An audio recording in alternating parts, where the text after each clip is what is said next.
अपने श्वास पे विजय प्राप्त करो, जितास्त्र जित श्वास, जितेंद्र बनो।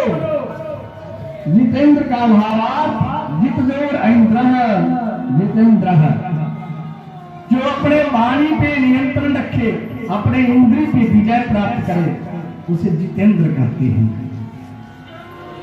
बोले अपान व्यान उदान प्राणायाम के द्वारा सांस रोको, सांस छोड़ो। आसन को जीत लिया, श्वास पे विजय प्राप्त कर लिया, इंद्रिय पे विजय प्राप्त कर लिया, तो फिर उनके लिए कोई काम कठिन नहीं है। इस तरह से बताएं। देखिए सांस तो खींचते हैं ना, जिसका शरीर ठीक है बिल्कुल 26,500 बार सांस खींचते हैं एक दिन में, 24 घंटा के अंदर में। जिसका सही नहीं है उसका कैलकुलेट नहीं है। प्रेम से बोलो एक बार राधे राधे। अब बोले ये तो बता दीजिए मनुष्य का आयु कितना दिन का होता है। सतयुग में 1 लाख वर्ष का आयु होता था, और रामायण में तो गजब की बातें हैं। राम जी जब तक 14 वर्ष के लिए वनवास में गए, तब तक अयोध्या जी में एक चींटी का भी देहांत नहीं हुआ। बड़ा गर्व की बात है।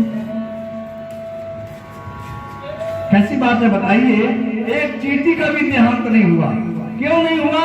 वो सब जिज्ञासा में थे कि मेरे राम जी कब घर आएंगे, तो मैं देखूंगा। इसीलिए एक भी व्यक्ति का देहांत नहीं हुआ अयोध्या जी में। तो अभी इनमें सतयुग जो है मनुष्य का आयु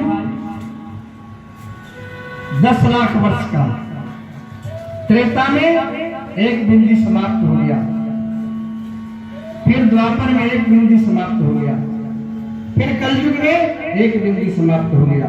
तो कलयुग में कितना आयु है? अरे भगवान कृष्ण के समय में तो 1000 वर्ष का आयु था। त्रेता में कितना 10,000 वर्ष का आयु था। ये कलयुग है ना, इसमें 100 वर्ष का आयु है। देवाचार थे हया राजन कुटुंब भरणीना। बोले तो बता दिए 100 वर्ष का आयु है। सतम जीवन तु भवंतः, ऐसा वेद में आया है। किसी को आशीर्वाद भी देंगे ना, तो ये कहना कि 100 वर्ष की आयु है। बोले वो तो ठीक है आपने बता दिए, लेकिन इनमें रात भी होता है दिन भी होती है, तो कितना बच गया? रात तो सोने के लिए बना है ना। और कई श्रीमान जी दिन में भी 2 घंटा सोते हैं। बोले महाराज जी मेरा कमर ही काम नहीं करता है, दिन में सोएंगे नहीं। वो तो इस तरह ना हो गया जी। बोलो ना हाजी की हाजी, इस तरह है ना।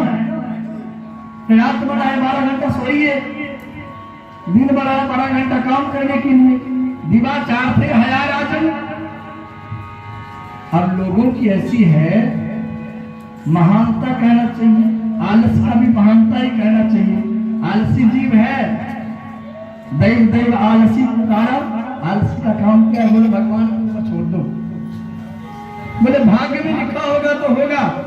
अरे वरना भाग्य में लिखा तो है, लेकिन कर्म आपको करना पड़ेगा।